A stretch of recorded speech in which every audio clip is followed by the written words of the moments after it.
Here's the brand new Gatorade colored MacBook Neo shaped problem.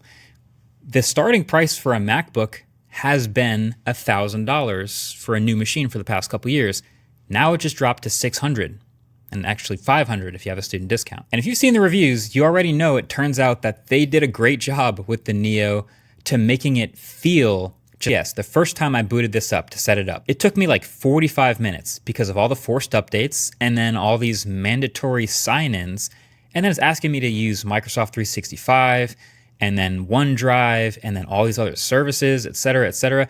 And then even once I got in, I got ads. Like I got a pop-up ad for McAfee Security on this $2,000 brand. Yes, the first time I booted this up to set it up, it took me like 45 minutes because of all the forced updates and then all these mandatory sign-ins. And then it's asking me to use Microsoft 365 and then OneDrive and then all these other services, et cetera, et cetera.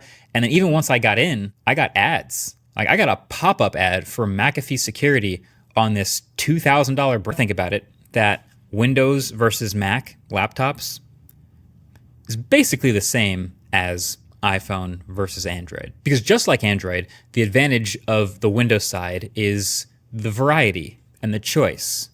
But that's also now both an advantage and a disadvantage. That's getting kind of scary now. Take this. This is the new Dell XPS. But also, Apple's not even necessarily concerned with making a huge hardware profit on selling Neos, because this is more of a Trojan horse to create a bunch of new first-time Mac buyers who then become Apple Services subscribers. So Apple can make this computer even cheaper than they ordinarily would to effectively acquire new. There's generative AI in Microsoft Paint now, for crying out loud. Microsoft actually requires a dedicated Copilot button on the keyboard of every new Windows 11 laptop now to be classified as an AI PC.